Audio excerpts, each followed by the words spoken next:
Glória a Deus. Salve, amada igreja, com a paz do Senhor. Amém.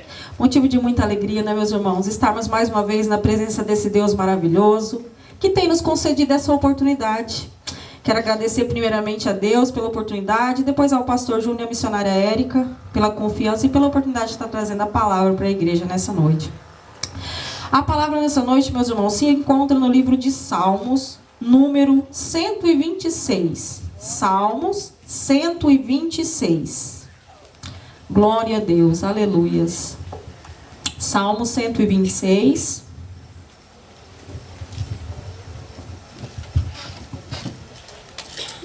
Glória a Deus, aleluias. Glória a Deus.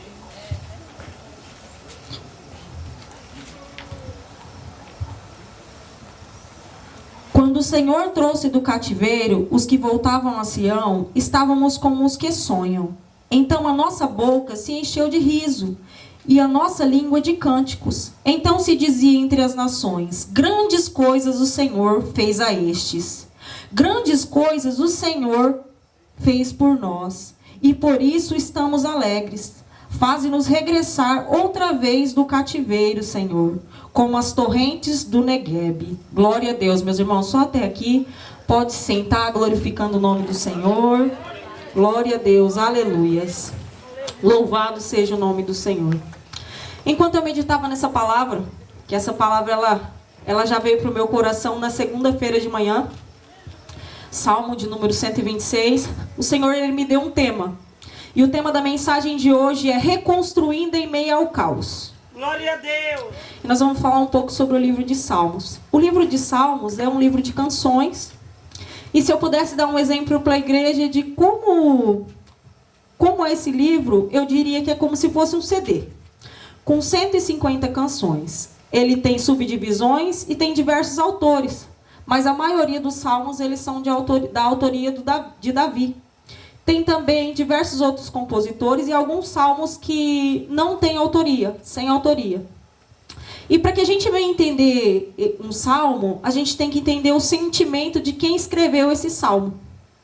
Porque ninguém melhor para explicar uma canção do que quem a escreveu. Muitas vezes a gente se identifica com a canção, mas apenas quem escreveu, quem teve ali um momento na vida ou passou por alguma situação, realmente vai poder explicar ela.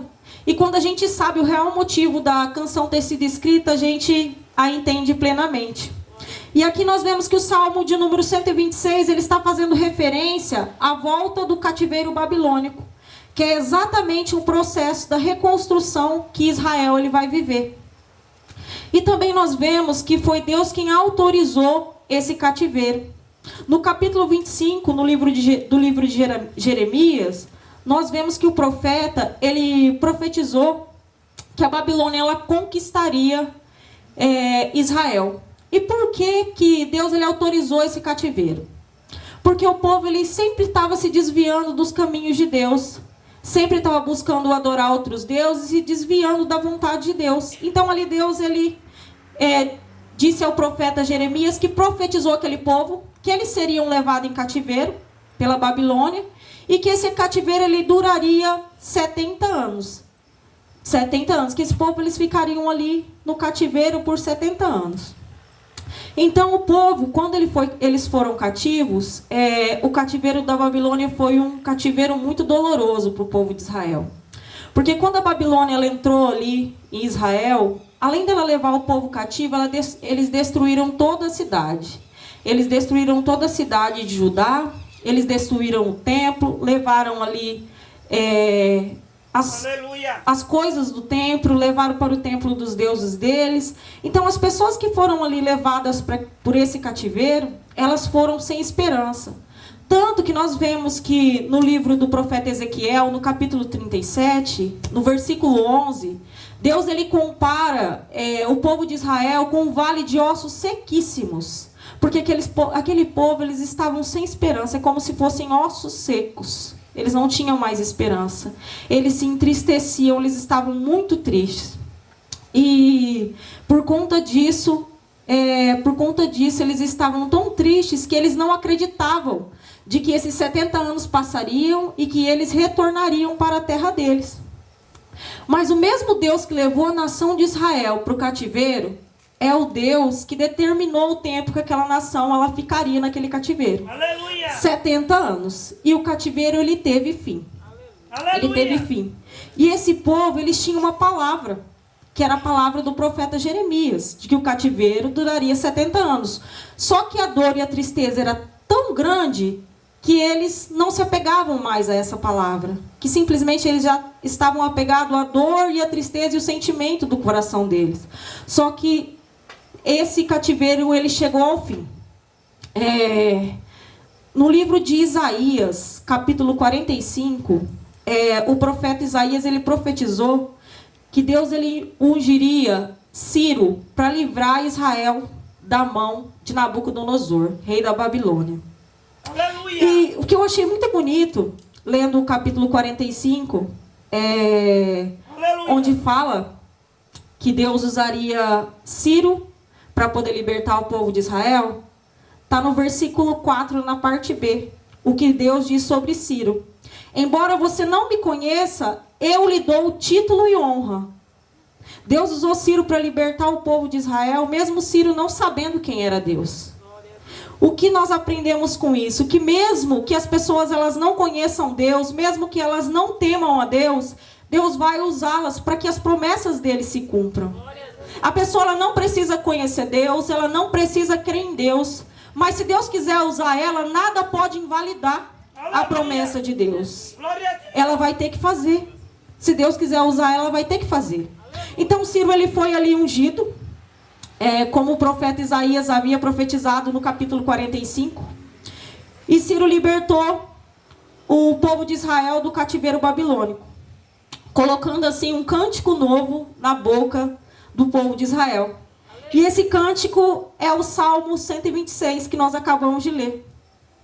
E no primeiro versículo nós vemos, se inicia dizendo: O Senhor trouxe a Sião os que estavam no cativeiro. Eles estavam como os que sonham. Quando eles souberam que eles estavam saindo do cativeiro, eles estavam como quem sonha. Porque às vezes acontecem coisas tão boas nas nossas vidas que nós não acreditamos. A gente fica como quem sonha. Tipo, me belisca aqui para ver se eu não estou dormindo. Então o povo ele estava dessa maneira, como quem sonha. Eles estavam saindo ali daquele cativeiro, sem acreditar muito que eles estavam saindo do cativeiro. Eles estavam como quem sonha. Era assim que o povo se sentia. E Deus ele diz nessa noite para a igreja que muitas pessoas aqui vão viver como quem sonha. Vão viver como quem sonha. Você vai pensar: Senhor, será que é possível? Eu estou vivendo isso, me belisca. Você vai viver como quem sonha.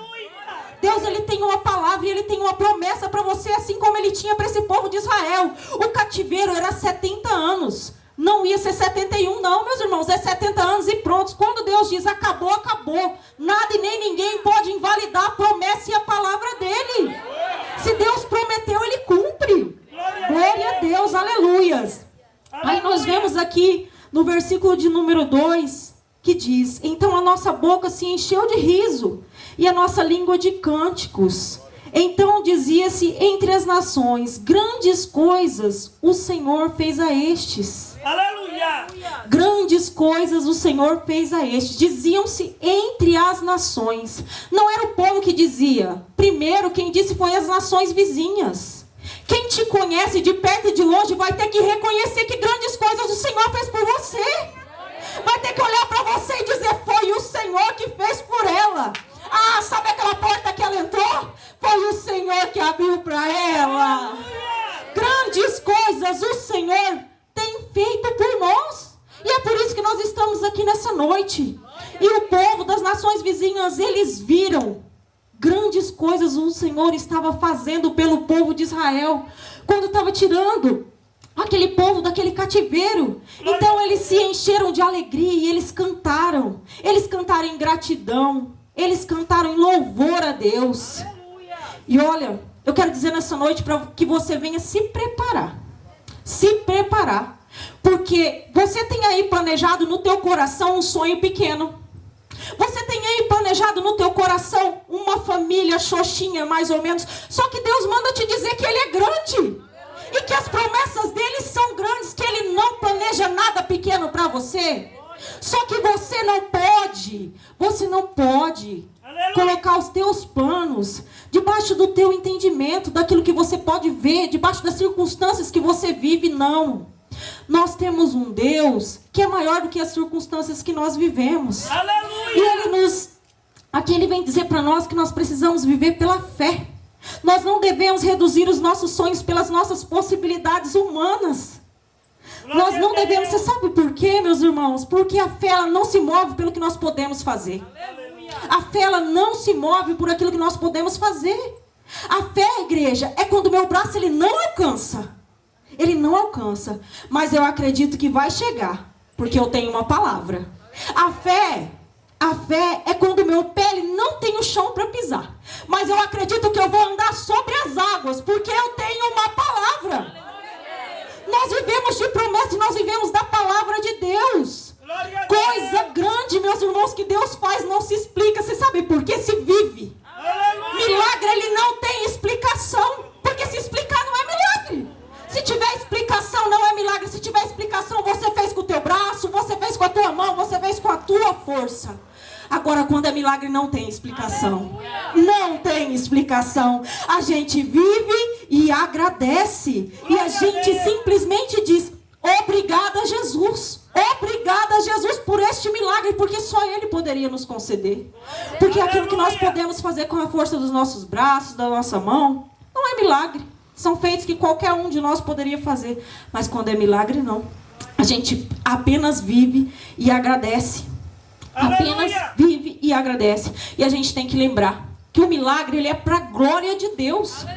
Para que o nome dele venha a ser glorificado através da nossa vida, através do nosso testemunho.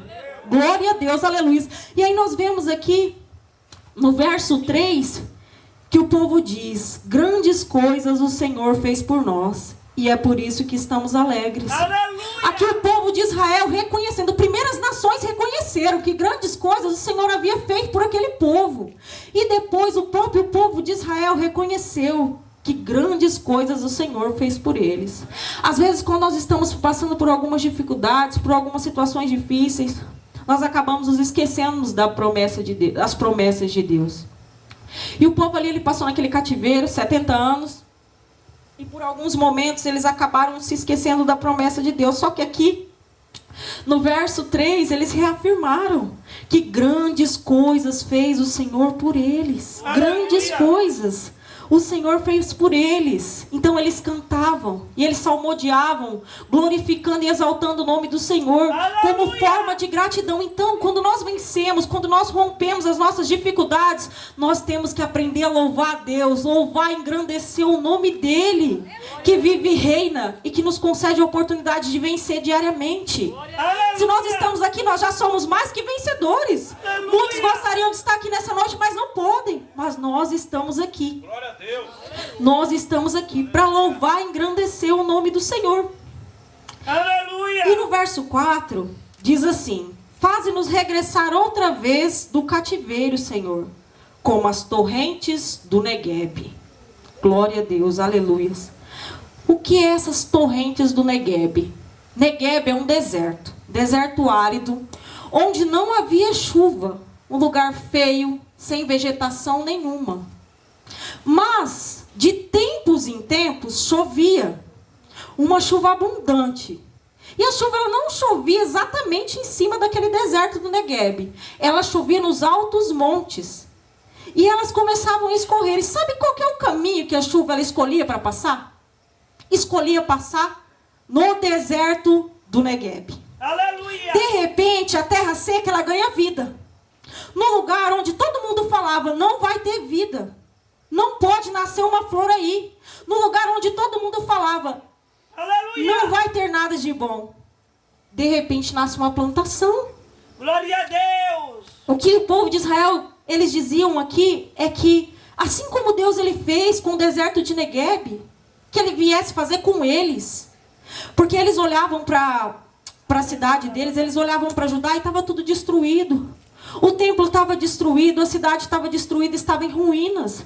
Mas assim como eles viram o trabalhar de Deus no Neguebe, eles viam que Deus também poderia fazer com eles. Aleluia. Poderia fazer com a cidade deles, com a nação deles.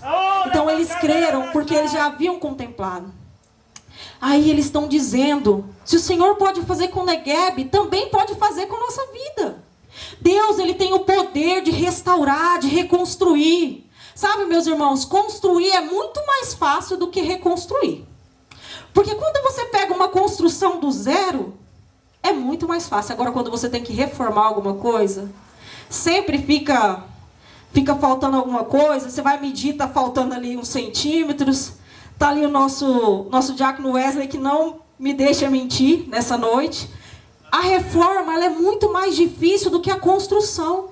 E aqui o povo, eles tiveram que voltar para a cidade deles, mas a cidade estava destruída. Quando eles olhavam para lá, eles só viam a destruição. Eles não podiam ver nada de bom. Mas eles se lembraram do deserto do Neguebe, que era uma terra seca, árida, que não tinha vegetação nenhuma, mas que de tempos em tempos Deus permitia que aquelas águas elas descessem naquele lugar. E o lugar seco e árido passava a ter uma vegetação. Passava a nascer ali uma flor. E ali vinha esperança para esse povo através do deserto de Neguebe. E o que Deus quer dizer com essa palavra é que Ele nos renova. Assim como Ele ajudou aquele povo de Israel a reconstruir o templo, reconstruir a cidade, Ele faz comigo e com você. Aleluia. Muitas vezes nós encontramos em processo de reconstrução. Glória a Deus. Reconstrução, às vezes nós vamos precisar ser mesmo reconstruídos, porque a gente cai ali, tropeça aqui e acaba se quebrando. Mas o nosso Deus, Ele é o oleiro e nós somos os vasos. E Ele trabalha nas nossas vidas. E muitas vezes Ele permite que nós venhamos nos quebrar para que Ele venha nos fazer de novo, nos fazer com excelência. Até que o vaso fique de acordo com a vontade dEle. Então Deus, Ele trabalhou no povo de Israel. Ele fez com que aquele povo fosse para o cativeiro. Fez com que aquele povo voltasse para o cativeiro. Eles se alegraram. Mas eles viram que muitas coisas ainda precisavam ser feitas em Judá. Só que no momento que eles viram a destruição, eles se lembraram do deserto de Neguebe. E disseram, assim como o Senhor fez naquele deserto, o Senhor vai fazer com cada um de nós. Sabe essa área da tua vida que está seca? Que está seca e que você olha e que você acha que não tem mais jeito? Deus manda te dizer que a água dele está passando aí agora. Que vão fluir rios de águas vivas. Vão fluir rios de águas vivas. E tudo aquilo que está seco na tua vida hoje vai cair por terra na autoridade do nome de Jesus. Glória a Deus, assim como no Neguebe, aquela chuva torrencial descia, aquela enxurrada descia, as águas vivas do Senhor, elas estão passando pela igreja nesse momento, e elas estão levando toda a sequidão, toda obra do maligno na tua vida vai caindo por terra agora na autoridade do nome de Jesus. Jesus, que jorra água viva sobre a tua igreja, Pai. Aleluia, Jesus, glória a Deus. Louvado seja o teu nome. Vai ter renovo. Eu profetizo na autoridade do nome de Jesus que vai ter renovo. Vai ter renovo e vai ter algo novo. Porque Deus é fiel. E Ele te diz, eu vou te ajudar a reconstruir. Você sabe por que Ele vai te ajudar a reconstruir? Porque sem Deus nós nada podemos fazer.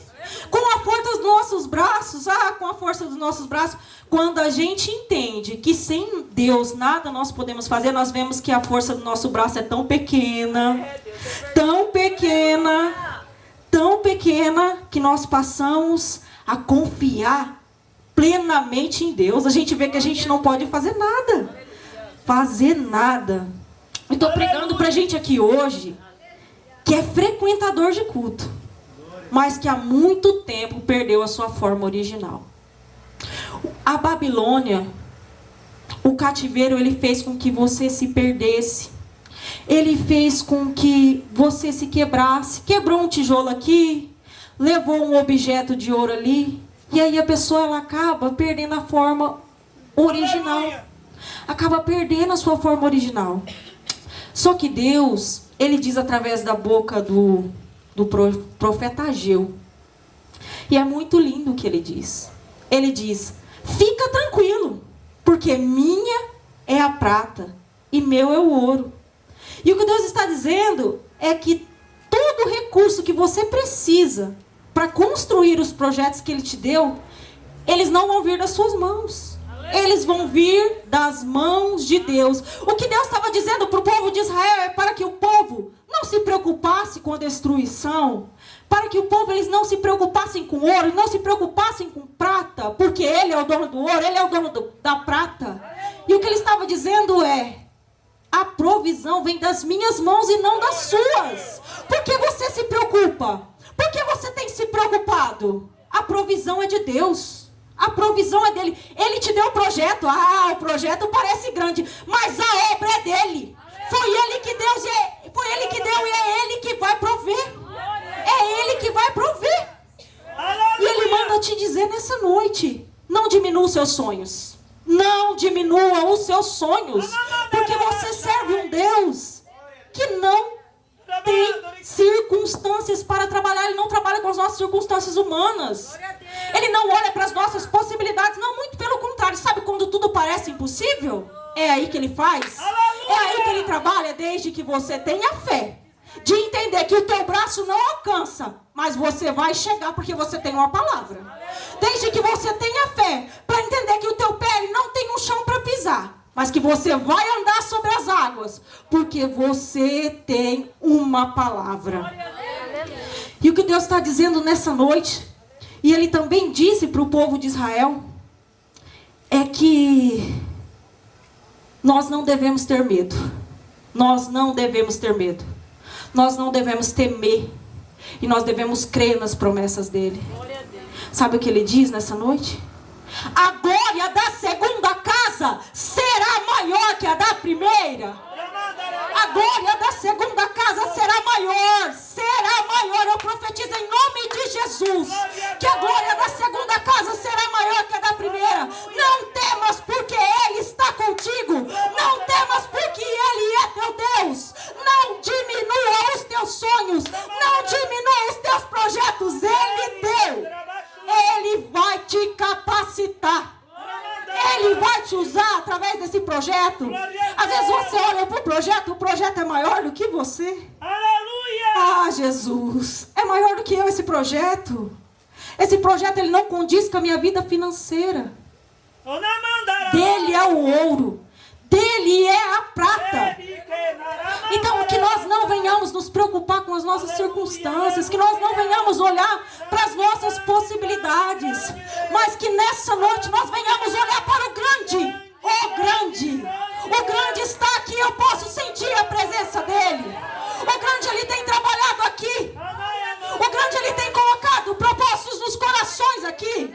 E o grande manda te dizer, pastor, que vai ser maior do que o Senhor imagina. Porque Ele é grande. Ele é grande. E as promessas do grande, elas se cumprem. Elas se cumprem. Vai ser maior, meus irmãos. Vai ser maior do que os nossos olhos podem imaginar. Do que a nossa mente pode ver. E do que os nossos corações podem sonhar. Vai ser maior. A glória da segunda casa será maior que a da primeira. Jesus. Louvado seja o teu nome, Senhor. Aleluias. Senhor, eu posso contemplar as tuas promessas, Senhor.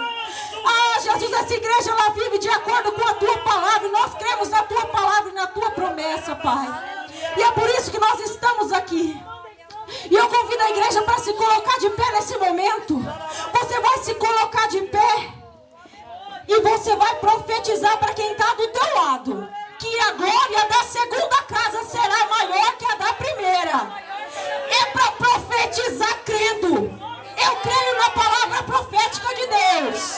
Profetiza aí, meus irmãos. A glória da segunda casa será maior do que a primeira. Aleluia, Jesus. Louvado seja o teu santo nome.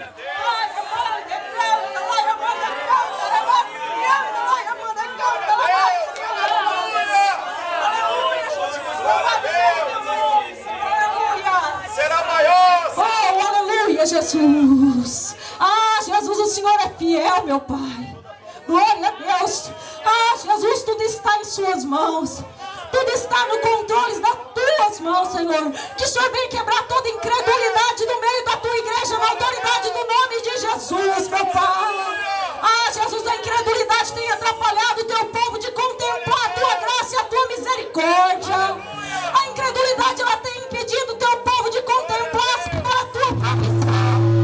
Então, que toda incredulidade venha cair por terra na autoridade do nome de Jesus nessa noite. Jesus vai visitando os ministérios, Senhor. Vai reconstruindo o ministério que estão travados, que estão parados na autoridade do nome de Jesus. Vai tomando o teu povo agora, vai salvando, vai batizando e vai curando na autoridade do nome de Jesus. Vai derramando, Senhor, a tua presença sobre a tua igreja, meu Pai. Em nome de Jesus, vai visitando, vai curando e vai salvando, Senhor. Jesus, a tua palavra é poderosa. A tua palavra é poderosa para curar, para salvar, meu Pai. E que o Senhor venha visitar, Senhor, os corações contritos nessa noite, meu Pai. Que o Senhor venha reconstruir. Que o Senhor venha fazer algo novo, meu Pai. Que o Senhor venha trazer a novidade de Deus sobre a tua igreja nessa noite. Aramanda, canta, lavas, mirianda, lavas. Eu me rasgo por inteiro, faço tudo, mas vem novamente. Eu mergulho na mirra ardente. Faz algo novo no meio da tua igreja nessa noite. Vai visitando, Senhor, a presença glorificada, Pai. Que nós venhamos diminuir, que o Senhor venha crescer. Que o Senhor venha crescer. Faz algo novo agora, Senhor. Visita aqueles que te buscam, que anseiam pela tua presença, meu Pai.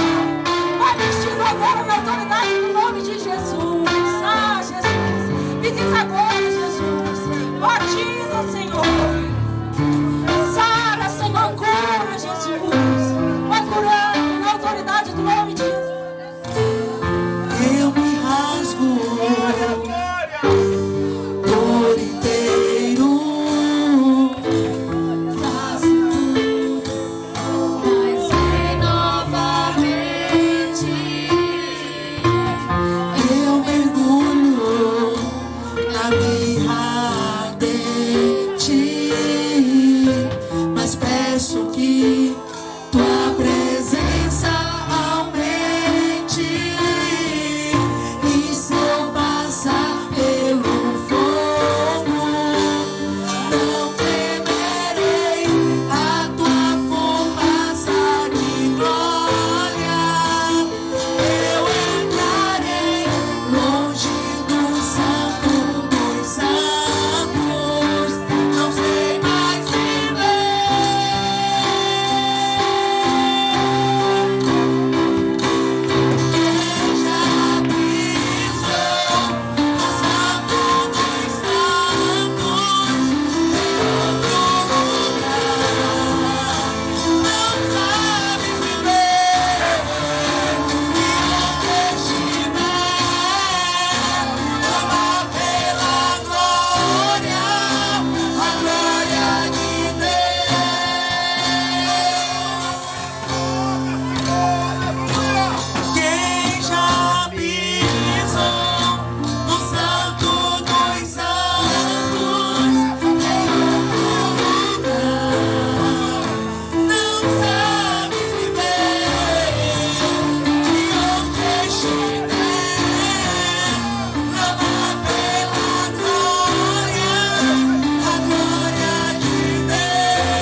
Glória a Deus. Louvado seja o teu santo nome.